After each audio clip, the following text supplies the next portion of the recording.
हमारी गुड्डा तहसील के तहसीलदार साहब भी आए थे, यहाँ के राज्य सरकार के मंत्री राजेंद्र गुड्डा भी आया था। लेकिन पानी पीने में कुछ अलग सा लगता है। यही पीते हैं और पीते नहीं है, गंदा आता है पानी के, नाली के कीड़े आते हैं, गंदगी आती है। उनकी तबीयत में खराबी थी तो मैं सुबह आके देखा 2 बच्चों की डेथ हुई थी। नमस्कार, मैं रतन सिंह। झुंझुनू राजस्थान की ताज़ा खबर के लिए सब्सक्राइब करें मेरे यूट्यूब चैनल रतन सिंह 888।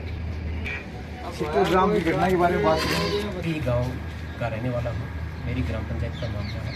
बहुत ही दुखद घटना है कि आज हमारे पड़ोसी और मेघवाल मोहल्ले में और बूटीराम जी की 2 बच्चियाँ, मासूम बच्चियाँ जिनकी उम्र 8 और 10 साल के करीब थी। और बड़ा दुखद होता है जब किसी आंगन में खेलते हुए मासूम जिनकी किलकारियाँ गूंजती थी और एक अचानक ऐसी क्या सुनने में आ रहा है कि फूड पॉइजन होने से कोई सब्जी में फूड पॉइजन हुआ या कोई जहरीला जानवर गिर गया, ये तो अभी पता पूरी तरह से जांच का विषय है।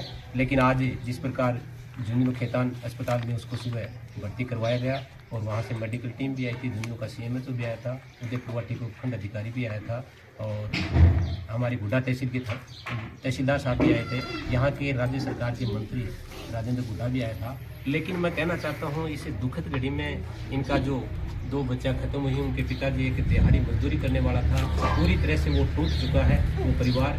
मैं यहाँ के जनप्रतिनिधियों से और इस जो तहसील का जो सरकार का जो मंत्री है उनको बताना चाहता हूँ कि इस परिवार को आर्थिक सहायता मिलनी चाहिए। और SDM साहब यहाँ के अधिकारियों को बताना चाहता हूँ कुछ ऐसी प्रोपोजल में डालिए कि जो परिवार जिसके साथ जो हो सकता है उस व्यक्ति की तो अब क्षतिपूर्ति हम नहीं कर सकते, नहीं ला सकते उन बच्चों को तो, लेकिन इन एक गरीब परिवार को, पीड़ित परिवार को, एक मेघवाल समाज जो कि इनके घर में कोई सरकारी नौकरी नहीं है और आज विकट परिस्थितियों जिस प्रकार से ये जो दुख की घड़ी है, मैं तो ईश्वर से इस दिव्य आत्मा को हम करता हूं कि किसी भी तरीके से इनको दुख सहन करने की शक्ति दे और जनप्रतिनिधियों तक मेरी आवाज़ पहुंचाना चाहता हूं कि इस पीड़ित परिवार को और बूटीराम के उनकी मदद की जाए और इनकी सहायता की जाए। और एक जो बच्ची है और उनके जो 2 बच्चियाँ खत्म हुई है, उनके जो माता पिता है वो अभी अस्पताल के अंदर उनका इलाज चल रहा है। जिस प्रकार से रिपोर्ट आएगी और जब वो होश में आएंगे तो पता लगेगा वस्तु स्थिति क्या थी और कैसे हादसा हुआ। तो कोई मदद करना चाहिए, वो किस प्रकार कर सकता है वीडियो देखने वाला? देखिए, मदद तो मैं कहना चाहता हूँ आज के लिए वैसे मदद करने के कई तरीके होते हैं। हो सकता है मैं तो किसी एक किसान और एक नॉर्मल परिवार, साधारण परिवार से हूँ, लेकिन बहुत से सामाजिक संगठन भी होते हैं।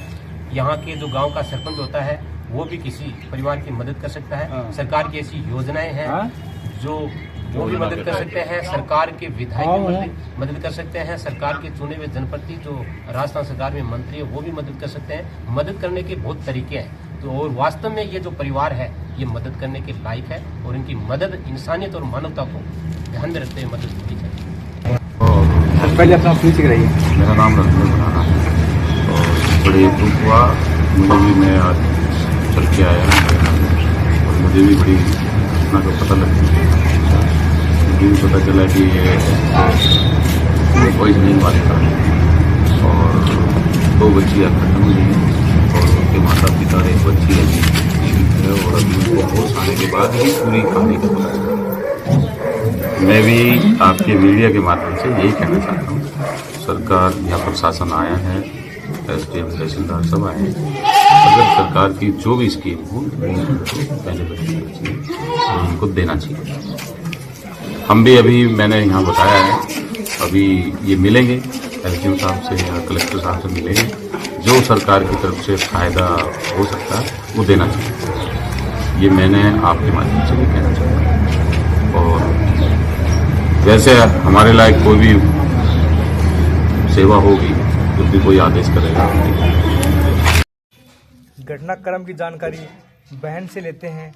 परसों नाइट में दाल खाने के बाद उनके ना वॉमिटिंग वगैरह होने स्टार्ट हो गया और फिर गांव से दवाई वगैरह लेके आई बट कोई सोल्यूशन नहीं रहा उसका। फिर नाइट में भी ज़्यादा प्रॉब्लम हो गई। सुबह आके देखा उन 2 बच्चों की तो डेथ हो गई थी और भैया और भाभी वहाँ पे एडमिट करवाए। तो ऐसे बोल रहे हैं कि दाल खाने से हुआ था? हाँ, तो परसों दाल ही खाई थी, 2 दिन से तो तबीयत खराब हो रखी है उन दोनों की, उन चारों की हो रखी है। परिवार में 5 सदस्य 5 की हो रही है। हाँ, वो जो बड़ी वाली है ना उसको तो बाद में लेके गया, उसको अब आज सुबह वो मीटिंग स्टार्ट हुआ है। तो ऐसे बोला जा रहा है कि दूषित पानी से ही हो रहा है। हाँ, ये पानी भी गंदा आता है नाली का। ये ट्यूबवेल वगैरह वाली जो लाइन गिर रखी सब फूटी हुई है। तो आप पानी पीते तो आपको लगता है कि ऐसा कि इनमें से पानी में हाँ, कुछ पानी ऐसी से भी मिस्टेक, हाँ पानी से भी हो सकता है। आपको पानी पीने में कुछ अलग सा लगता है क्या? यही पीते हैं और पीते नहीं है। गंदा आता है पानी के, नाली के कीड़े आते हैं, गंदगी आती है नाली से। तो बाकी बच्चे जो सदस्य हैं 3 हाँ, बच्चे उन तीनों तीनों में सुधार है। हाँ, उन तीनों में तो सुधार है। मेरा नाम अनिल कुमार है, ग्राम पंचायत सिद्धू से हूँ। कल आज सुबह से ही मेरे जो बड़े भाई साहब लगते हैं उनकी तबीयत में खराबी थी। तो मैं सुबह आके देखा 2 बच्चों की डेथ हुई थी। मैं तुरंत बेड के अस्पताल में भर्ती करवाया था। उनका चेकअप चल रहा है। ये क्या है कि ये स्थिति ऐसी हुई कि ये परसों जो दाल होती है चने वाली दाल, उसको खाकर सुबह खाई और शाम को भी खाई।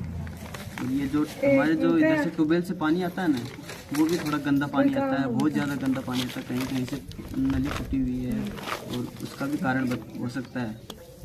तो ये क्या है कि इनकी सुबह से ही हालत ख़राब थी।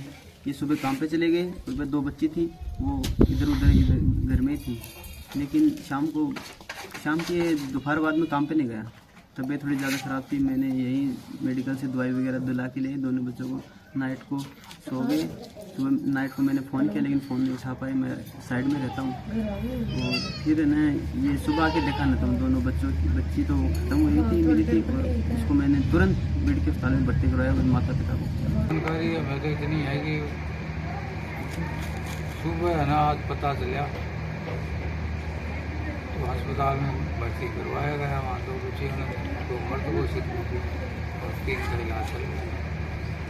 उसकी कोई रिपोर्ट आई नहीं और ये पता नहीं वो कैसे बीमार है।